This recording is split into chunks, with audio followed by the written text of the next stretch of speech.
So welcome everybody. It is great to see everyone here tonight, as always. Welcome back to those who are who've joined us before, and welcome to those who are joining us for the first time. My name is Cohen, and I'm the executive director of the Slovka Center for Jewish Life at Yale. And together with my partner in crime, Rabbi Jason Rubenstein, the Howard M. Holtzman Jewish chaplain, I want to welcome everyone who's joined us tonight for tonight's Slovka online salon entitled Breaking Free of Child Anxiety and OCD with Professor Eli Lebowitz, Yale School of Medicine and Child Study Center faculty member. Mental health is and should be a foremost concern for all of our children and for all of us these days. And including for college students, and we might get to some of that. And Ellie, thank you so much for being with us tonight. We're really excited to have you, and we'll get to more details of the program in just a moment. Mental health is something that we at Slovka Center think about a lot, especially these days. But it is also true that mental health was a crisis on college campuses long before COVID. There have been lots and lots of instances of campuses with massive issues of mental health, very long wait lines for mental health services, students calling up and asking for help and being told that there are no appointments for weeks or months, which is a massive problem, which has only gotten worse due to COVID-19. This is true at Yale just as much as it's true in other places, and we've seen it also. Slovka has seen it. Everyone in higher education or adjacent to higher education is talking about mental health as a key issue. And as we think about what really fuels the mental health concerns in the college space and others too, isolation is a big one. You know, despite all of the technology that this generation has access to. I've heard experts in the field say that this is the most isolated and lonely generation ever to exist, which is somewhat paradoxical, but needs to be paid attention to nonetheless. So if isolation is a key feature of mental health stress and challenge, there are some powerful antidotes that Jewish tradition and Slovka Center, in our case, really bring to the table in the fight against mental health challenge and difficulty.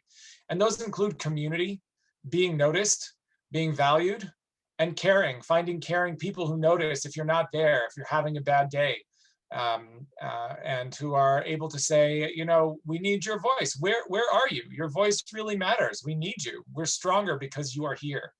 All of those senses of belonging and being together and mattering are really powerful antidotes to the concept of isolation.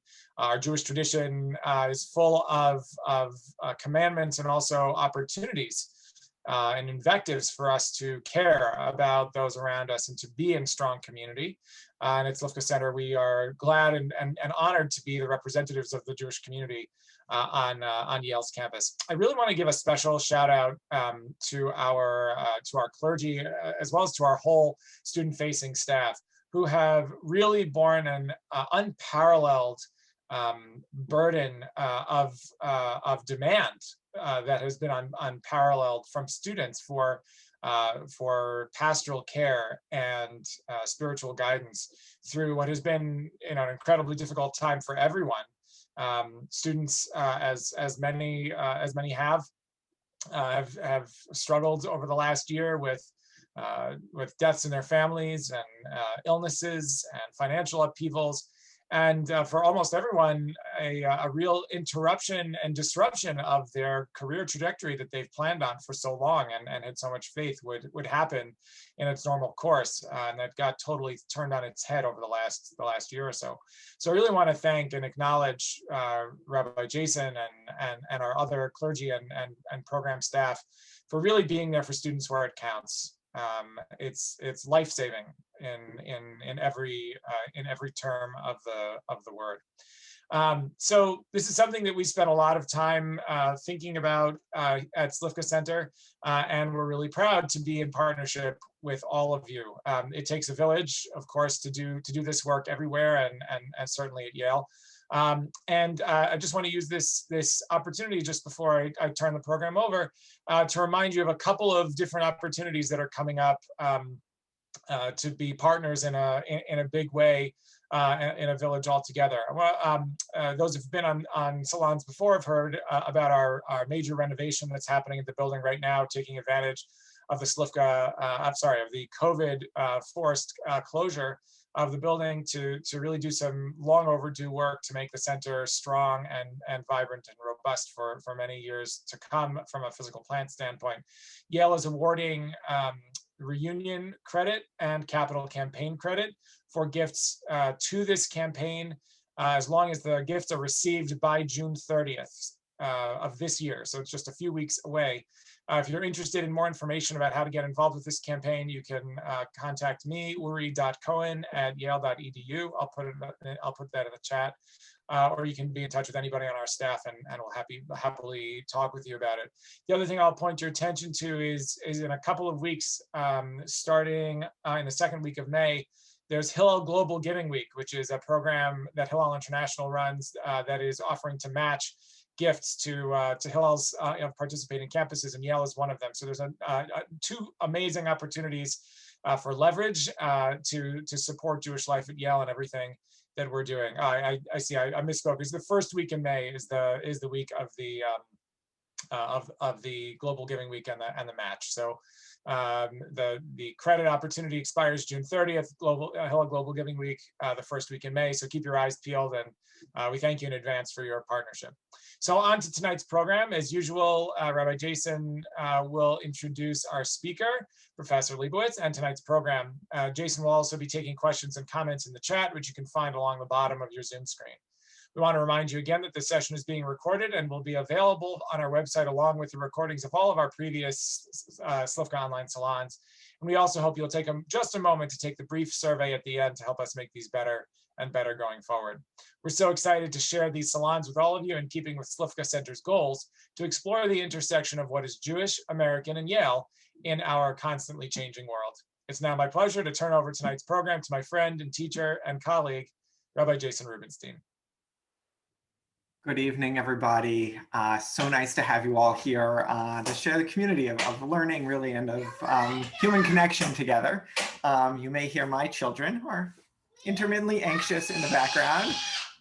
And I really want to especially thank Uri for holding this space, and Professor Lebowitz, thank you for sharing your time and your expertise and wisdom with us. For those of you who haven't gotten the chance yet to interact with Professor Lebowitz, this is the first meeting. Someone I hope I don't embarrass you with this praise, but someone who really in so many ways embodies the best of who and what a professor can be. As you'll see from reading his bio on the Yale website of the School of Medicine, or listening to any of the dozens of interviews on podcasts and YouTube channels that he's been part of, that his research is eclectic in the best sense of that word. There's brain imaging and motion sensing technology, and also research on intergenerational patterns and effects of different styles of parenting. And then a clinical approach, as training as a clinical psychologist, not just in research, and actually thinking about kind of interventions in the lives of children and families, kind of running that whole gamut of something that doesn't quite, something that defies classification in any of the narrow ways and actually brings the full richness of the human mind and spirit. And then also as a participant in the Yale community, as a really respected and even beloved mentor to the students who work with him, many of whom are members of the Slovka community, participant in the Yale New Haven Jewish community more broadly, and someone who's I've personally just found to be gracious and welcoming, which I don't take for granted, and is sadly not to be universally expected here. And so I just want to thank you for offering this hour of your time. And I want to invite everyone to share questions and comments in the chat. We have a few questions prepared, and then the bulk of the session will be your questions for Professor Lebowitz. So, Professor Lebowitz, if you could start off by giving us, what is anxiety? Right, it's a term that's commonly used, but like most commonly used terms, perhaps probably not that well hashed out. And then, how and why does anxiety develop in children? What's the kind of threshold in which it's a problem? And what are the very basic nuts and bolts of how we as parents, we as people should think about intervening in situations where there's a kind of, troubling amount of anxiety? Okay. Well, first of all, thank you for the opportunity to be here to talk with you all. Also, thank you for those powerfully kind words about me. I guess you managed to embarrass me a little bit more than I expected. So thank you for everything that you said, and also for clearly doing some homework on my research. What is anxiety? Anxiety is a term that's been used in different ways, and this can lead to some confusion because one person might use it one way, one person might use it another way. I think a good working definition for us could be anxiety is the system built into us that is there to keep us safe, to keep us out of trouble, keep us away from harm. Every organism in the world has some system for differentiating between what is rewarding or useful and therefore probably a good idea to approach, and what is potentially aversive or dangerous and therefore a good idea to stay away from. And we have such a system too, and that's our anxiety system. But when we really think about it in the context that we're usually talking about, like the things that make us anxious or how we respond when we're anxious, I think it's useful to just see the multiple different ways that our whole function changes when we are feeling anxious or when we are anxious compared to when we're not. And that's going to look a little bit different for different people. So one person, for example, might focus on the physical changes that occur when you're anxious. That racing heart, the shallow breathing, the sweaty palms, the dry mouth, those kind of physical reactions that you get. And that is part of the anxious response because our body changes when we're anxious. Another person might notice more of the cognitive thinking patterns that change when we're anxious. Our tendency to overestimate every risk when we're anxious. All things look worse when we're anxious, not just that thing that you're anxious about, but just being anxious about one thing makes all risks seem more likely. Or the tunnel vision that takes over our minds so that we get hyper-focused on whatever it is that's making us anxious. Or for another person, it'll really be more the emotional component, that just that feeling of fear that we experience. And also the effects on other emotions. Anxiety doesn't only make us feel fear, it can also make us feel angry. People forget this a lot, but I think everybody's familiar with the phrase fight or flight to sort of capture that anxious response. I think everybody knows that phrase, and yet it seems to me that often we forget that half of that is fight. And what it means is that anxiety emotionally can prime us for a flight reaction through feelings of fear, but it can also prime us for a fight reaction through feelings of anger, irritability, rage, and hostility. And I emphasize it because I just think that it's a lot easier to look at a person who seems afraid and is maybe looking away, cowering in the corner, reserved and inhibited, and to think, wow, that's a really anxious person. And it's a lot harder to look at somebody who is lashing out and to think, whoa, that person might be really anxious. But actually, that is quite a real plausible possibility. And it's really important when we're thinking about kids, because we often miss and don't recognize anxiety in kids when it takes that form, as opposed to the more fear form. And lastly, having mentioned the impacts of anxiety on our thoughts and our body and our emotions, there's also the impact on our behavior, which also changes when we're anxious. And first and foremost, anxiety tends to make us avoidant. It's designed to make us avoidant, right? It's there to keep us away from harm. And so it's uncomfortable and we want to stay away from it. In the same way that the smoke alarm in your house doesn't play your favorite tune, right? That's not a good smoke alarm. If it played your favorite tune so that you wanted to stick around and listen to it for a while longer, it's the opposite. It plays an unpleasant sound that's aversive and makes you want to get out or turn it off. And that's useful because we'll take notice and do something about it. And that's how our anxiety is also. It's unpleasant, and so we stay away from the things that make us anxious. Now, I probably went too long on only the first part of your question, what is anxiety? But another part of the question was, when is it a problem? And it's a really important question, because if we ask the question, how many people are anxious sometimes, the answer approaches 100%. Anxiety is not a disease. It's not an illness. It's part of our normal life. We are supposed to be anxious some of the time. In fact, you can have too little anxiety, just like you can have too much anxiety. And if you have too little anxiety, you're gonna have a shorter lifespan. And you might spend some of that life in jail because you'll get into trouble more often. Anxiety is there to keep us safe and out of trouble. And so it's important that we have it. But just like that alarm in your house, it can sometimes be miscalibrated. It can go off for the wrong reasons. I like to ask people, have you ever heard a car alarm go off? And everybody says yes.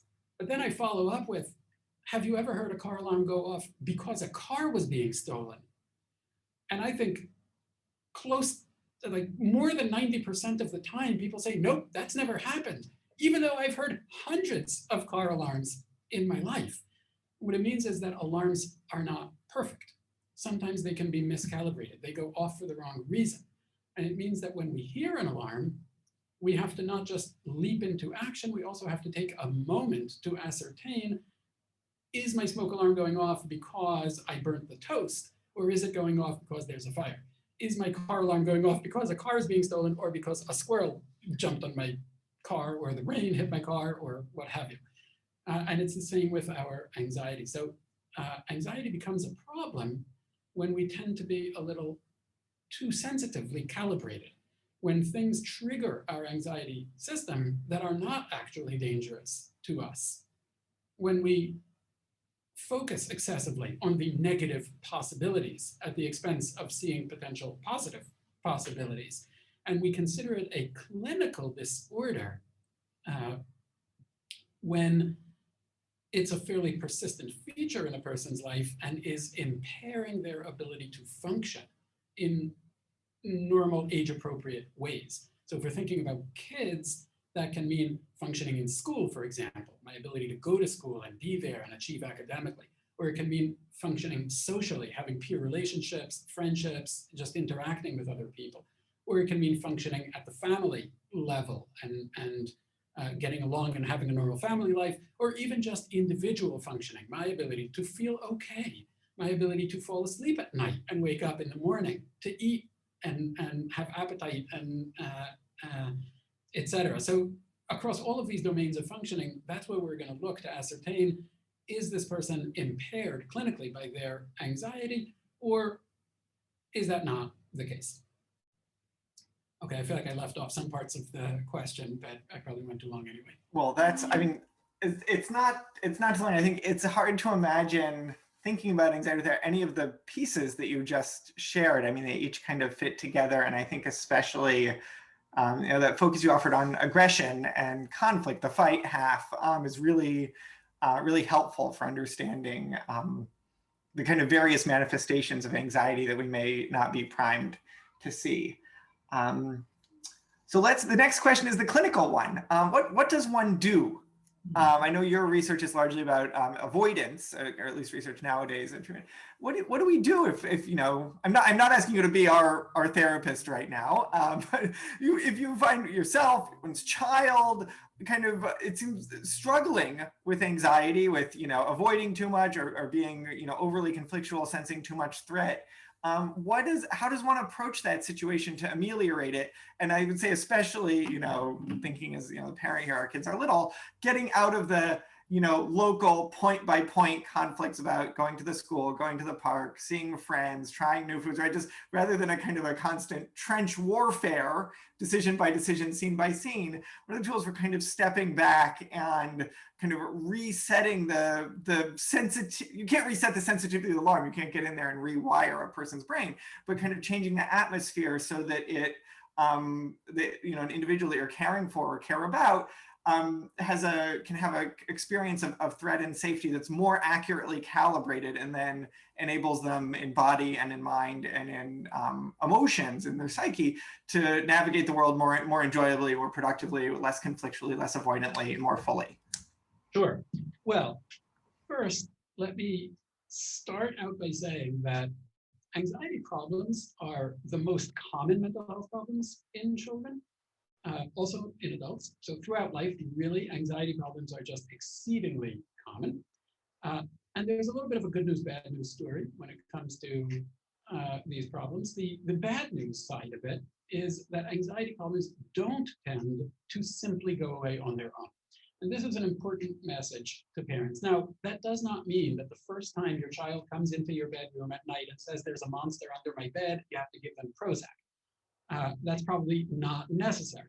But when your child has an anxiety disorder, meaning this has been a persistent and impairing feature of their life for some significant amount of time, actually the likelihood of the problem simply going away on its own without any intervention is not all that high. And that's an important thing to know, and it's sort of the more bad news part. The good news part, and I'm just leading to the answer to your question, but the good news part is that there is no problem in mental health that is more treatable than anxiety. The world is full of children and adults who used to have an anxiety disorder. And that is an important message too. There are many problems in the field of mental health for which we wish we had answers that even approach the efficacy of the treatments that we have for anxiety problems. And that is a very hopeful thing to be aware of. When you put the two things together, if it's not all that likely to go away on its own, and it is likely to benefit from intervention, you get a pretty strong argument for actually doing something about it. So, to answer your question, what can be done? Well, for the past several decades now, there have been mainly two treatment approaches that have been repeatedly studied through clinical trials and found to be efficacious. They include a psychological treatment known as cognitive behavioral therapy, or CBT. What CBT really is, this is a treatment generally done directly by a therapist with a child. And I say with a child as opposed to a child, because you don't do CBT to somebody. It's not an appendectomy. We don't open them up, take out the anxiety, stitch them up, and send them home. It requires a lot of work and motivation on the side of the child. It's really a collaborative process. What it does is to teach the child skills to more correctly identify thoughts that are stemming from their anxiety problem and to systematically challenge those thoughts and get good, get really practiced at kind of standing up to the skewed thoughts that the anxiety disorder is feeding them. And that's one side of it. That's the C in the CBT. The B focuses on the behavior, and the main ingredient there is what's known as exposure, meaning practicing purposefully and systematically coming into contact with those things or situations that you fear. Now, not coming into contact with actually dangerous things. So if you have a fear of lions, we don't suggest, leaping into the lion enclosure in the zoo to overcome your fear, because that's not a symptom. Not leaping into a lion enclosure is not a symptom of a pathology. It's a healthy adaptive behavior. However, if you can't go to the zoo at all, for example, because there is a lion there, even though that doesn't pose a danger to you, you might practice that.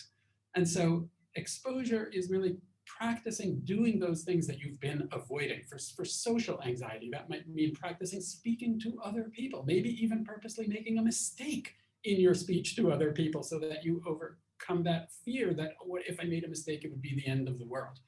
Or for any other fear, essentially practicing that exposure. So CBT is one of the two well-established treatments for anxiety. The other is psychopharmacology, medications.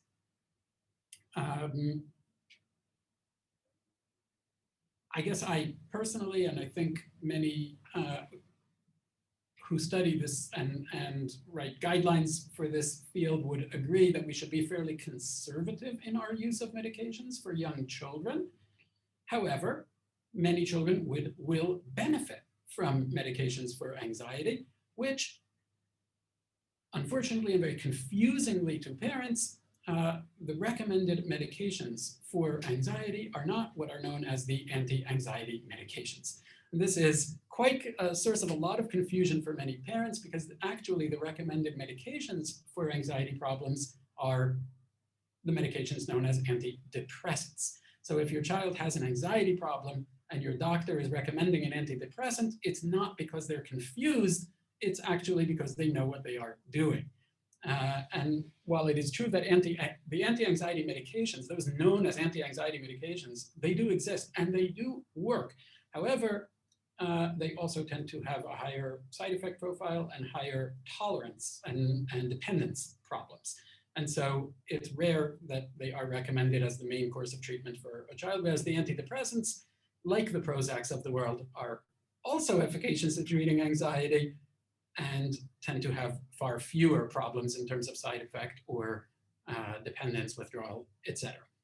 So those are the two most well-established treatments for anxiety. Now, I want to mention a third thing, and this is work with parents. Actually, in our program at I together with another professor by the name of Wendy Silverman, I direct the Anxiety and Mood Disorders program at the Child Study Center here at Yale. And we have a very strong emphasis on work with parents, actually, of anxious children. We've even developed an entirely parent-based treatment for child anxiety and obsessive compulsive disorder, which is essentially an anxiety disorder, called SPACE, or Supportive Parenting for Anxious Childhood Emotions. And what is this about? It's really about helping parents to make two changes in the way that they respond to their children when they're anxious that can help a child overcome these problems. And this, I think, is a good roadmap, even if your child is not actually doing this therapy, or you're not doing this therapy, like full-on treatment. It's a good roadmap for how parents can get out of that trench warfare that you were describing in the question. One change that we help parents to make in their responses to children is to increase what we call supportive responses. You're being supportive in response to your child's anxiety when you're showing them two things. You're showing them acceptance. I get it. This is hard for you. This scares you. This is frightening. I understand that. It's just that simple acceptance and validation of your child's genuine distress. You're not dismissing it. You're not belittling it. You're just accepting that that's what they feel. The other component of the supportive message to the child is a message of confidence. I believe that you can handle some distress. Teaching your child that they can handle the discomfort of anxiety is the biggest gift a parent can give a child with anxiety. So often, our responses actually communicate the opposite, because we leap to the very protective response, for example, or we leap to the very demanding response, and we're not showing them that acceptance, or we're not showing them that confidence. But I say to parents, like, if your child was diagnosed with a chronic physical illness, for example, say they were diagnosed with asthma or diabetes or something like that, you would never want to sit down that child and say, what a shame that you have diabetes because you can't handle diabetes. You suck at diabetes. No one would want to say that to this kid, right? You'd want to say, look, this does suck a little bit. It is a challenge, but you can handle it because you know they have to handle it. And it's the same with anxiety. If your child is vulnerable to elevated levels of anxiety, you don't want to give them the message that they can't handle anxiety, right? That's kind of a problematic message. And so the first change in SPACE that parents learn to do is to be supportive, to show that combination of acceptance and confidence. The second is to identify and gradually and systematically and lovingly and supportively reduce the accommodations that parents are making to their child's anxiety, meaning all the different ways that parents are changing their own behavior to help their child avoid feeling anxious. Like, you're scared at night, so I sleep next to you. Or you're socially anxious, so I speak in place of you. Or you're chronically worried, so I answer endless reassurance worry questions throughout the day, or take your phone calls even when I'm trying to work and try to reassure you that. These accommodations are almost universal among parents of anxious children, but they don't tend to be helpful over time. They help in that immediate moment, but they're not helpful over time. And so what parents learn to do is become more supportive and less accommodating. And that's the advice that I would give to parents, even if they're not doing space as a therapy, is be more supportive and try to be a little bit less accommodating. And it turns out when parents make these changes, even if the child never met with the therapist directly, they can overcome even a serious anxiety disorder. So that's the third thing I'm going to add in addition to the CBT and the medications that I mentioned first. Wow, it's very, very interesting. Some other time, maybe later in this conversation, even we'll get into family systems theory, any kind of other theories that are lurking here. It's very, very interesting and helpful. And I want to follow the direction you just kind of led us in, moving from the child and what's going on neurologically out to their parents, and then kind of one degree further out to society in general. The story that one hears is that childhood anxiety is on the rise. I have just a Google window open here where the page is like, why kids and teens face far more anxiety these days, and anxiety in teens is rising, what's going on? And childhood anxiety has been on the rise steadily since the 1950s, right? It's not just the last generation or two. And so I first want to ask, is that true? And second, if it's true, what's going on and why? Well, the simple answer is I'm not sure. So I realize that's a disappointing answer. However, there is no doubt that the rate of detected anxiety disorders is on the rise steadily. That is true. However, how much of that is because we are getting a little bit better at detecting anxiety, and we are still far from good enough at detecting it, but getting a little bit better at detecting anxiety, or whether it is because the actual real life rates of anxiety are rising in kids, I think is still something of a jury is out kind of a question. I would suggest that a lot of this has to do with our increased awareness and detection of anxiety. There are many, many, many adults today who know that they were very anxious children and nobody else knew it, right? Their parent did not realize it, did not take them to a doctor to get some help, or a teacher did not say, hey, I think your child needs some help, or a pediatrician did not say, I think that your child needs some help. The world is full of adults who have had an anxiety disorder their whole life and have not gotten that help. And so I think a lot of it has to do with a little bit more awareness, and we're still very far from where we need to be. Because even today, the average time between the onset of a child's anxiety disorder until their first actual clinical contact is very long, measured in months and even years in many places. And so that's actually quite a discouraging statistic, and means we have to improve at that. But there is more awareness than there was. One trend that I see over the past few years that I did not see even 5, definitely 10 years ago, is the increased number of cases where a family is reaching out to us for help because the child initiated the process. Meaning a child said to a parent, I think I have social anxiety disorder. I think I have post-traumatic stress disorder. And a lot of that has to do with the fact that information is more available to children today. When I was a kid, if I thought I had an anxiety disorder, my options were probably go to the public library and try to get some help finding a book on anxiety disorders. The likelihood of me doing that was vanishingly small relative to the likelihood of someone writing into Google, why do I always feel afraid?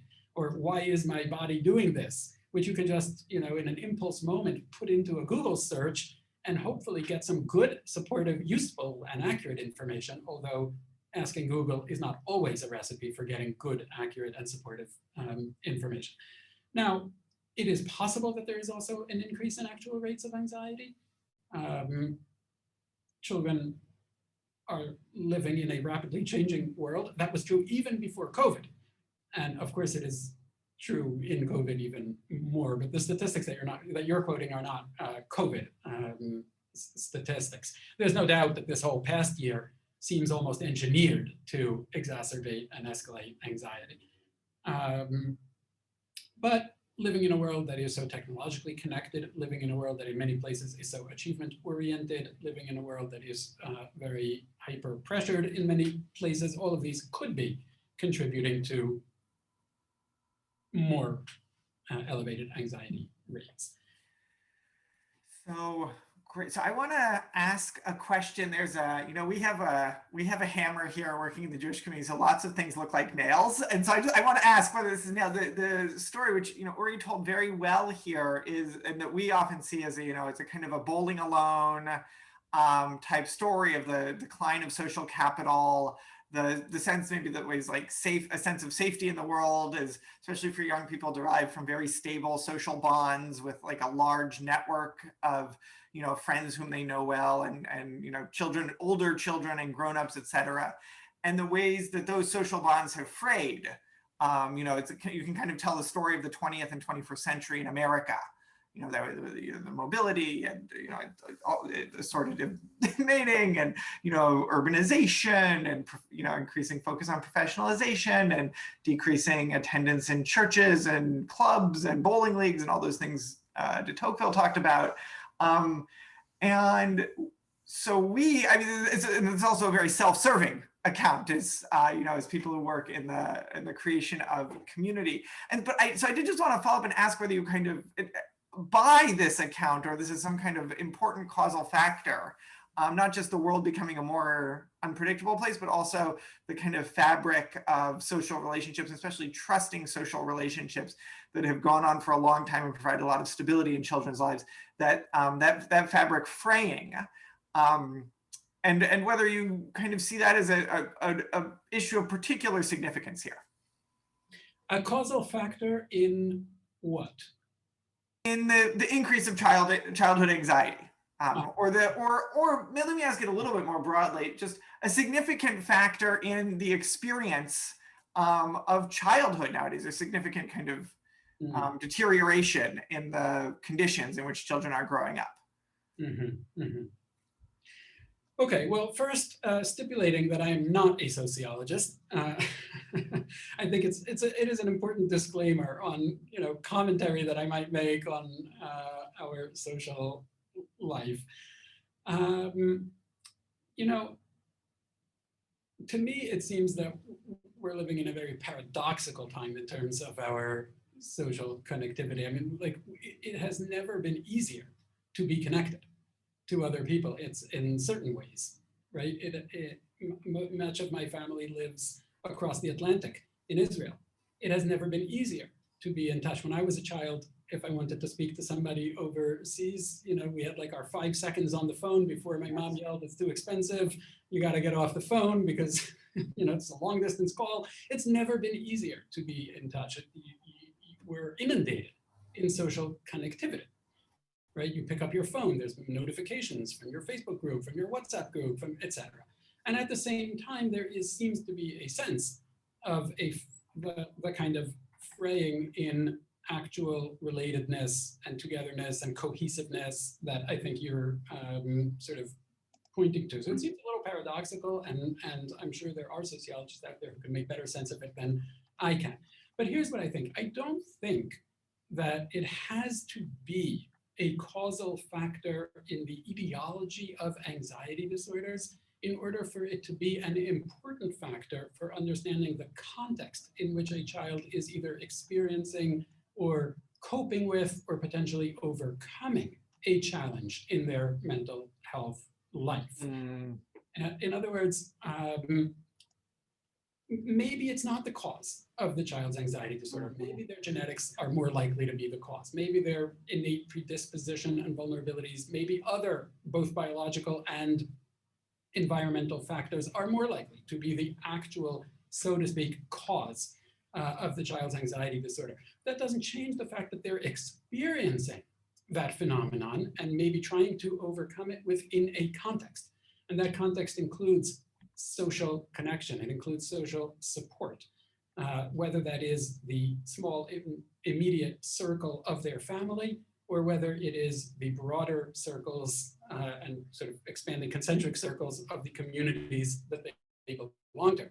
And I think those circles and the support that they can provide or not provide are going to be really important in this child's experience of this challenge, just like they're going to be important in the experience of other aspects of their life as they develop.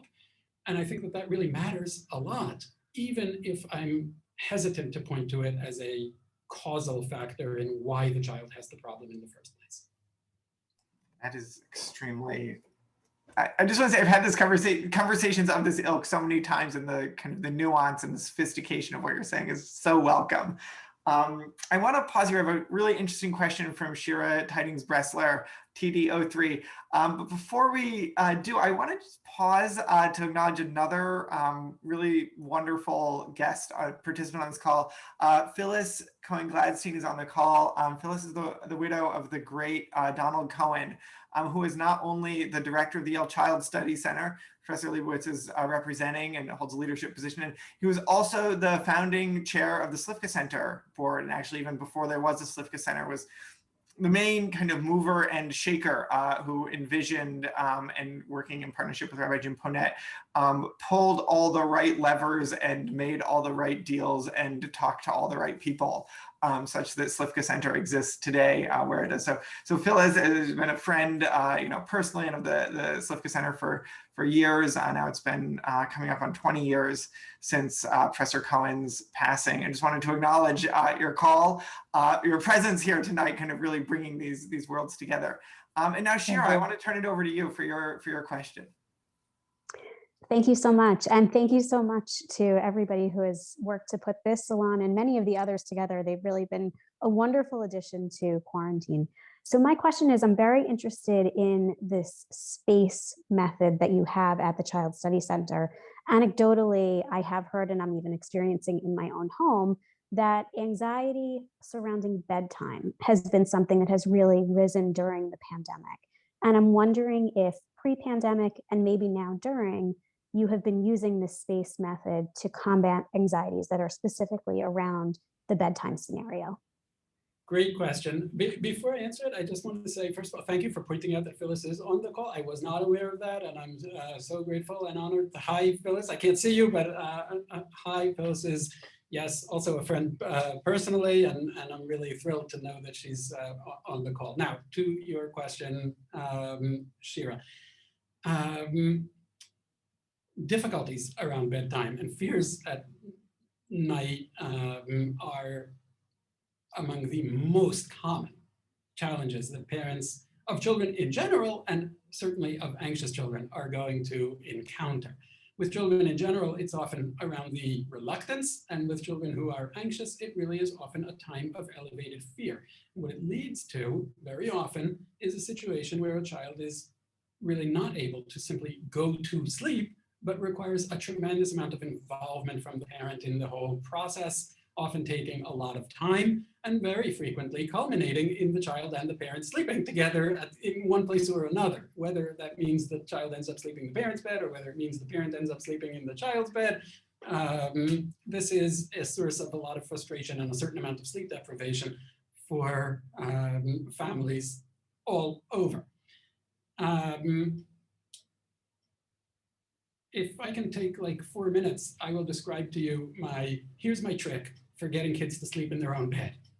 Okay, we have done this with so many families, and I get a lot of emails from people saying, like, this is like so great, it's changed our life. So I'm going to, it's a small thing, but I'm going to describe, here's what we do for getting kids to sleep in their own bed.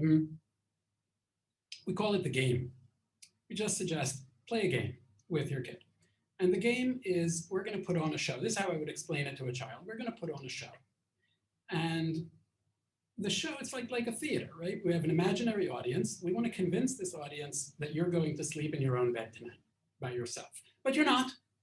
You're not. If you haven't been until now, you're not going to tonight either. So nothing is actually going to change. But we're going to put on this show to make it look like you are. So we're going to set the stage. We're going to make sure you have a bed. Sometimes when a child has been sleeping in their parents' bed for so long, they don't have a bed. Their bed has been repurposed into a desk or a closet or a storage area of some sort. And so we'll set the stage by having a bed, putting some nice fresh linen on it. You're going to get into your pajamas at night. You're going to brush your teeth. I'm going to kiss you goodnight.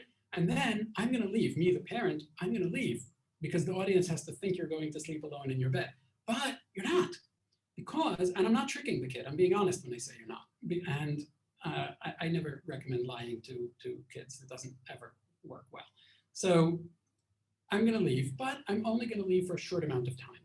Let's ask the kid, how long can you tolerate? Let's say kid says 5 minutes. I would say, awesome. Let's just do 4 minutes. Make it really easy. And 4 minutes exactly on the clock. 4 minutes after that, mom's going to come back. And she's going to say, or dad's going to come back. We're going to say, game over. And then we're going to do exactly what we do every other night. I'm going to lie down next to you, or you're going to come in my bed, and that's great. And the next night, we're going to do the same thing. And the next night, we're going to do the same thing again. And the only thing that's going to change is that we're very slowly going to inch our way up on how long the parent is leaving for.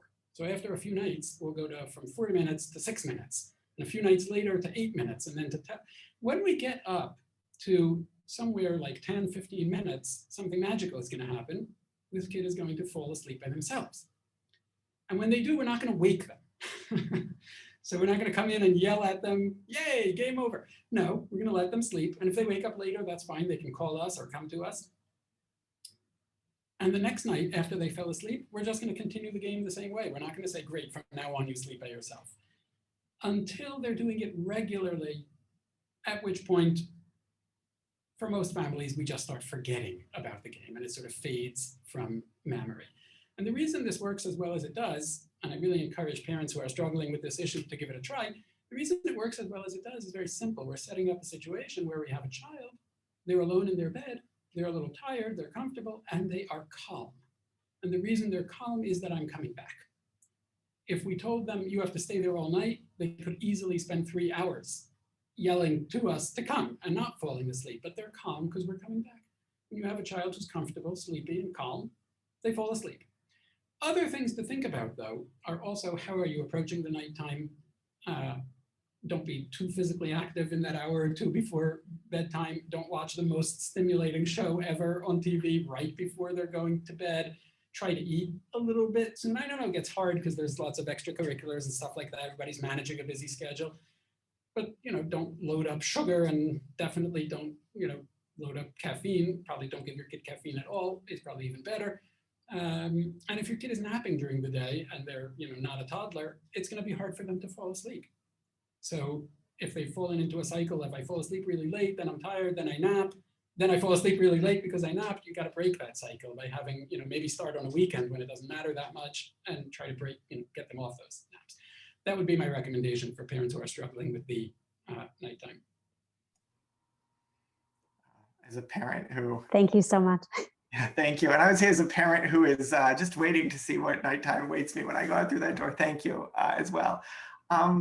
Last kind of prepared question for you here is pivoting from the context of, we've talked young children have been kind of our paradigm, maybe teens, to college students who Uri mentioned in his introduction, who we work with day in and out, and to whom, anxiety is a major feature of many of their lives. And I was wondering if you could describe, to what extent you see a kind of a story of continuity between kind of child and youth experience of adolescence and what college students might be experiencing. And if so, what people who are neither in a therapeutic role nor in a parental role, but kind of in a friend or mentor type role could do to contribute to students' lives. Sure, that's a wonderful question. First of all, there is a lot of continuity. Most people, regardless of when they're experiencing the anxiety, like right now, the onset of their anxiety problem was in childhood. The median age for the onset of anxiety disorders is around age 10. And so even if you're first diagnosed in your 50s or as a student, in college, the likelihood is that this has actually been part of your life for a while. So there is continuity in that sense. There is a certain shift in the prevalence of specific anxiety disorders. So like when you're a child, it's more likely that you're experiencing separation anxiety disorders, phobias, like fears of animals or the dark or stuff like that. In college age students, there's a higher proportion who are going to be experiencing things like social anxiety disorder and panic disorder and panic attacks, which are really uncomfortable, awful experiences that are not dangerous, but are really unpleasant. And those disorders become more common. But there's continuity overall, and it's actually much more likely that this has been part of your life for a while than that you've suddenly encountered anxiety for the first time as a college-age student, although it's not impossible either. Another thing that is becomes increasingly problematic in young adults, students, etc., is the use of some really problematic coping mechanisms that become more common at that age. You know, there's a little bit less supervision, there's a little bit less like monitoring and consultation and supports, and it becomes easy to fall into the use of various coping strategies that are not really all that beneficial. So for example, you might start using alcohol to subdue your anxiety, and it might work to a certain extent. You know, if you have social anxiety and you don't ever have comfortable social interactions where you can just like be free and relaxed and enjoy people's company, because there's always that voice in your head telling you you're messing up and you didn't say the right thing and you're holding your hands wrong and everybody thinks you're boring. And then maybe you're at a party, maybe someone gives you something to drink, maybe somebody gives you something to smoke, and you do, and now suddenly you're relaxed and you're having fun and you're telling jokes and people are laughing at your jokes because they're high. But like this experience can be enticing and appealing, and you might seek out that form of self-medication, but that can also lead to a spiral of substance dependence and abuse that is quite problematic. Or other coping strategies, like really falling into avoidance at a very problematic level. Like, there are students who have essentially dropped out of classes, but nobody is really aware of it because, the teacher's aware, the professor's aware, but parents aren't aware. Nobody's going to step in until it's very far in the game, right? When suddenly now people are saying, well, you didn't complete the year at all, or you are on suspension, or things like that. Sleep patterns can become very disrupted if no one is really making sure that they're not. So you might start being awake all night and asleep during the day, et cetera. And that's a thing that really sets aside, that's one way in which the college age phenomenon of anxiety might look a little bit different from the more child age. Now, one really wonderful part of the question was like, how can we be helpful? Like for people who are maybe not therapists, how can we be helpful? I would say, first of all, if you know somebody who seems to be struggling, don't be too shy about talking about it. It's, having that difficult conversation, sometimes we're so careful about not making someone uncomfortable, about not making them feel awkward, about not touching on sounding too touchy-feely, about like all these different inhibitions that we end up not helping them at all because we're looking out so much for like not coming across the wrong way. I think if you mean well, there's more risk in not having a conversation than in having it. So start with questions.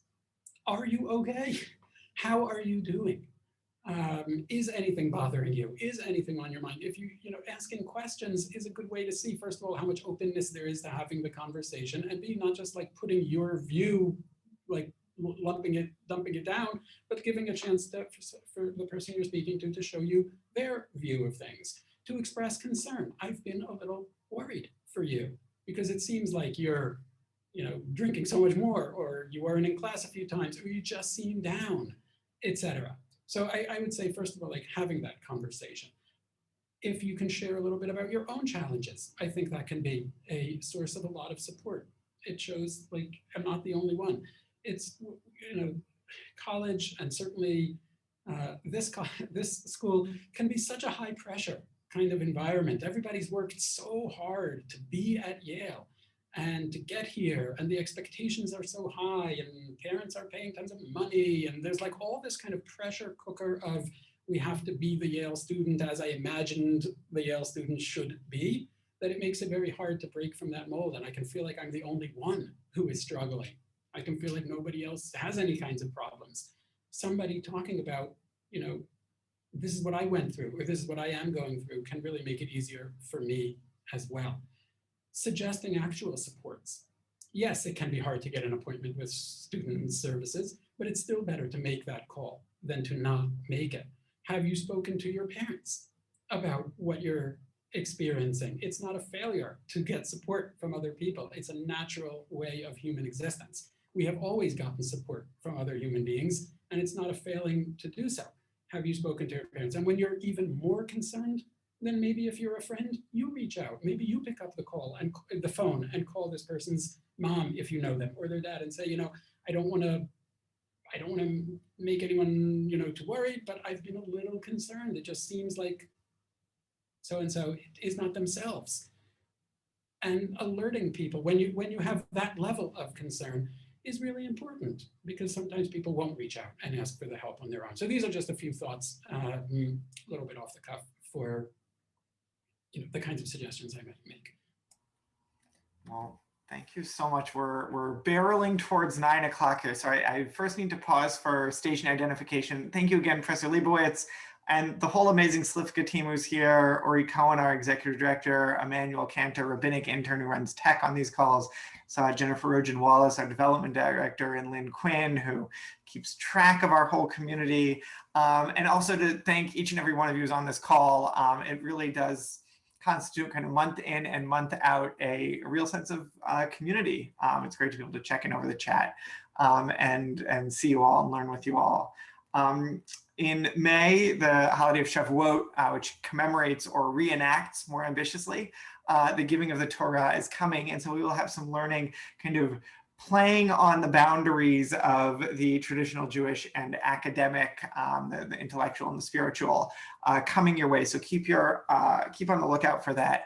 I have a lot of follow-up questions, Professor Lebowitz. They're going to go beyond time. I just want to note here, kind of place a third rail in the conversation, that in discussing, anxiety and students' kind of mental health and bodily health on a kind of the most intensive registers, you didn't use the term wellness or anything I would kind of describe in the wellness sphere, which I'm very curious about and interested in. That's going to take us for another time. So just as a very, very last question for now, if you would, Jerry, you have a fascinating Jewish journey, as we call these, kind of Jewish biography, a distinctive one. And if you could just share for a moment, since we are in a kind of the context of a Jewish community here,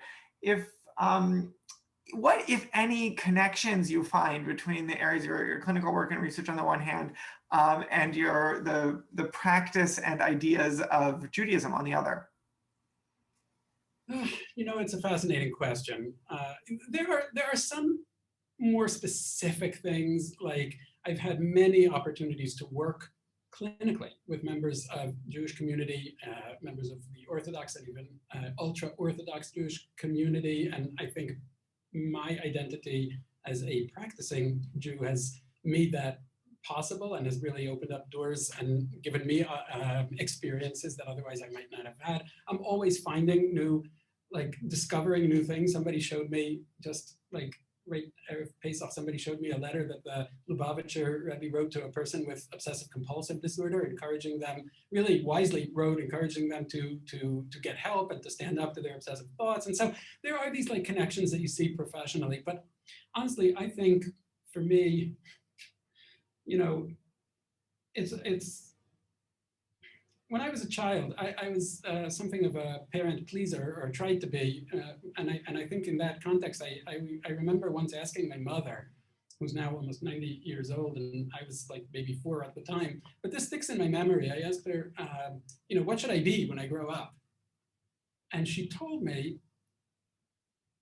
it doesn't matter what you are, what you choose to be, but you should be a mensch. And for me, I think this is part of how I see my Jewish identity in informing my life in general, is the attempt to go through life, including professional life, including family life, including social life, just to go through life as a mensch. And I'm not suggesting that menschhood is exclusive to Jewish identity, but I think that we do value.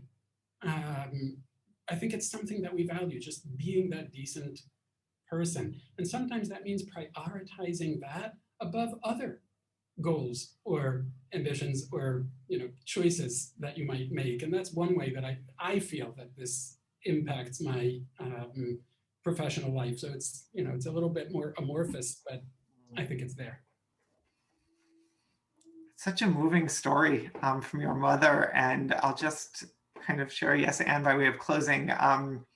Great Rabbi Aaron Lichtenstein, who I learned with for a short time, and it was of your mother's generation, was kind of famous. He and Rabbi Amital, who ran one of the great yeshivot in Israel, was saying, if our student, we get a call. Someone said, oh, this student who studied at your yeshiva is an incredible scholar. They say, yeah, we know, that's great. We raise great scholars here.